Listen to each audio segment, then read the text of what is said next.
ओम सूर्याय नमः। प्यारे भक्तों, आपको मेरा प्यार भरा राधे राधे।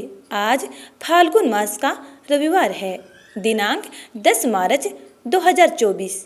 आज हम स्तनपान करेंगे रविवार व्रत कथा यानी सूर्य देव की कथा। कथा शुरू करने से पहले यदि आपने चैनल को सब्सक्राइब नहीं किया है तो चैनल को सब्सक्राइब कर बेल आइकन को जरूर दबा लीजिएगा ताकि आगे आने वाली वीडियो के नोटिफिकेशन आप तक टाइम पर पहुंचते रहें। आइए कथा स्तनपान करते हैं।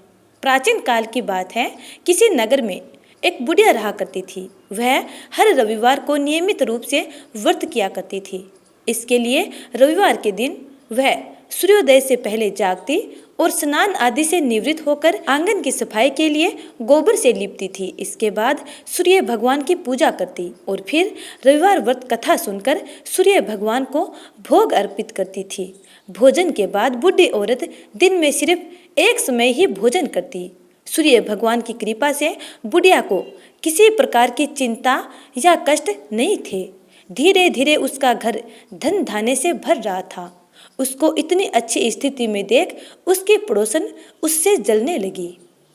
बुढ़िया ने कोई गाय नहीं पाल रखी थी तो वह आंगन लीपने के लिए पड़ोसन से ही गोबर मांगकर लाती थी।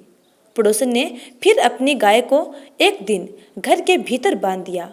रविवार के दिन गोबर न मिलने के कारण बुढ़िया अपना आंगन नहीं लीप पाई।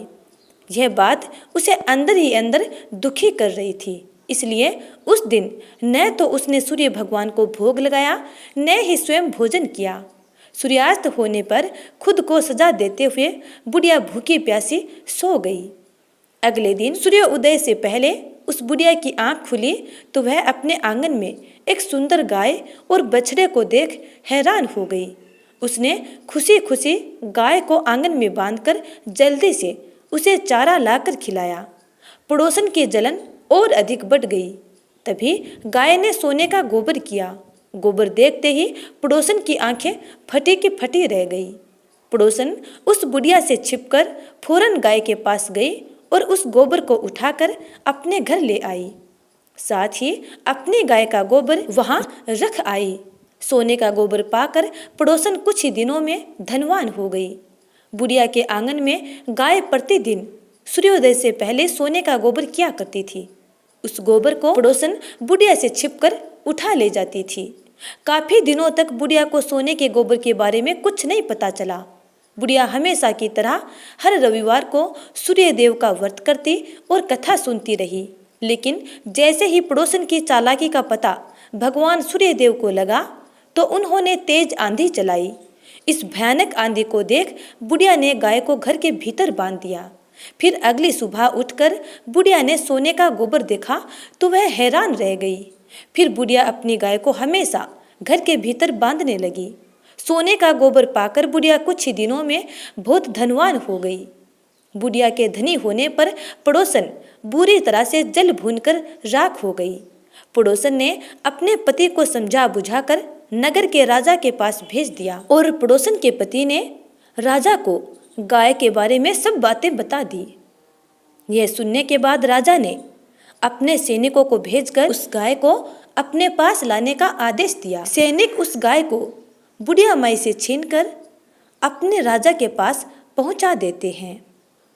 राजा जैसे ही उस सोने के गोबर देने वाली गाय को देखते हैं तो उनके होश उड़ जाते हैं। उधर बुढ़िया माई की स्थिति फिर दयनीय हो गई। बुढ़िया ने काफी दुखी होकर सूर्य देव से प्रार्थना की। भगवान सूर्य को भूखी प्यासी बुढ़िया माई पर दया आ गई। उसी रात सूर्य भगवान ने उस राजा के सपन में जाकर कहा, हे राजन, बुढ़िया की गाय और बछड़ा उसे तुरंत लौटा दो, नहीं तो तुम पर संकटों का पहाड़ टूट पड़ेगा। तुम्हारे महल नष्ट कर दिए जाएंगे, सब कुछ खत्म हो जाएगा। सूर्य भगवान के सपन से भयभीत राजा ने सुबह उठते ही गाय और बछड़ा बुढ़िया माई को लौटा दिया। साथ ही राजा ने बहुत धन जेवर देकर बुढ़िया माई से अपनी गलती का प्रायश्चित करते हुए माफी मांगी। इसके बाद राजा ने पड़ोसन और उसके पति को दुष्टता के लिए दंड भी दिया। इस तरह राजा ने पूरे राज्य में घोषणा कराई कि सारे लोग रविवार का व्रत विधिवत रूप से व्रत किया करो और व्रत करके कथा श्रवण पान किया करो। इस व्रत के करने और कथा सुनने से घर में धन दाने की कभी कमी नहीं रहेगी। सभी ने व्रत नियमित ढंग से पालन किया। राज्य में चारों ओर खुशहाली छा गई। स्त्री पुरुष के जीवन में खुशियां ही खुशियां रहने लगी। साथ ही सबके शारीरिक कष्ट दूर हो गए। हे सूर्यदेव, जिस प्रकार आपने उस बुढ़िया माई और उस राजा के नगर के लोगों के मंगल कामनाएं पूर्ण की, उसी प्रकार अपने सब प्यारे भक्तों की मंगल कामनाएं पूर्ण करना। तो प्यारे भक्तों, प्रेम से बोलिए जय श्री राधे।